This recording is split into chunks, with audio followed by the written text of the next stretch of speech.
The supreme function of statesmanship is to provide against preventable evils.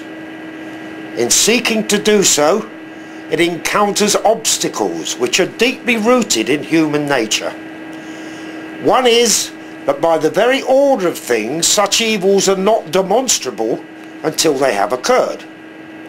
At each stage of their onset, there is room for doubt and for dispute, whether they be real or imaginary.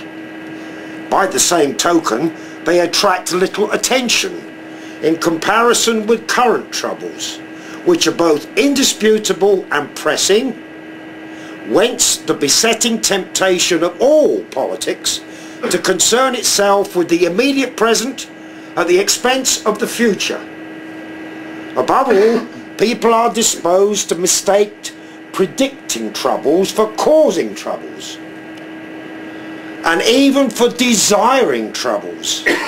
If only, they love to think, if only people wouldn't talk about it, it probably wouldn't happen. Perhaps this habit goes back to the primitive belief that the word and the thing, the name and the object are identical. At all events, the discussion of future grave but with effort now avoidable evils is the most unpopular and at the same time the most necessary occupation for the politician. Those who knowingly shirk it deserve and not infrequently receive the curses of those who come after. A week or two ago, I fell into conversation with a constituent, a middle-aged, quite ordinary working man employed in one of our nationalised industries. After a sentence or two about the weather, he suddenly said, "If I had the money to go, I wouldn't stay in this country." I made some deprecatory reply to the effect that even this government wouldn't last forever, but he took no notice and continued, "I have 3 children. All of them have been through grammar school and 2 of them are married now, with a family. I shan't be satisfied till I have seen them settled overseas. In this country, in 15 or 20 years' time, the black man will have the whip hand over the white man." I can already hear the chorus of execration. How dare I say such a horrible thing? How dare I stir up trouble and inflame feelings by repeating such a conversation?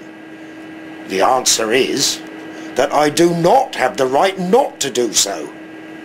Here is a decent, ordinary fellow Englishman who in broad daylight in my own town tells to me, his Member of Parliament, that this country will not be worth living in for his children.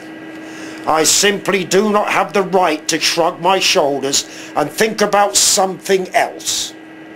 What he is saying, thousands and hundreds of thousands are saying and thinking, not throughout Great Britain, perhaps, but in the areas that are already undergoing the total transformation to which there is no parallel in 1,000 years of English history.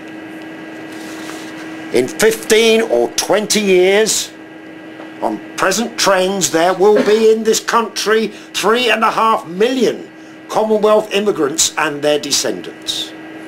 That is not my figure. That is the official figure given to Parliament by the spokesman of the Registrar General's office. There is no comparable official figure for the year 2000, but it must be in the region of 5 to 7 million, approximately 1/10 of the whole population, and approaching that of Greater London.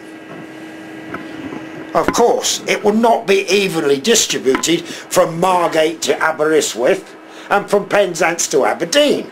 Whole areas, towns and parts of towns across England will be occupied by different sections of the immigrant and the immigrant descended populations. As time goes on, the proportion of this total who are immigrant descendants, those born in England, and who arrived here by exactly the same route as the rest of us, will rapidly increase. Already, by 1985, the native born would constitute the majority. It is this fact, above all, which creates the extreme urgency of action now. Of just that kind of action which is hardest for politicians to take, action where the difficulties lie not in the present, but the evils to be prevented or minimalised lie several parliaments ahead. The natural and rational first question with a nation confronted by such a prospect is to ask, how can its dimensions be reduced?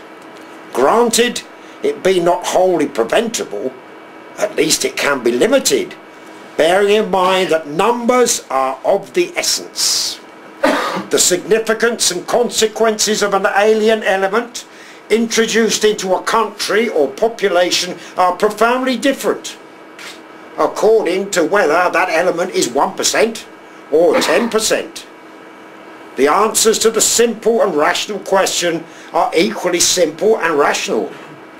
By stopping or virtually stopping further inflow and by promoting the maximum outflow, both answers are part of the official policy of the Conservative Party.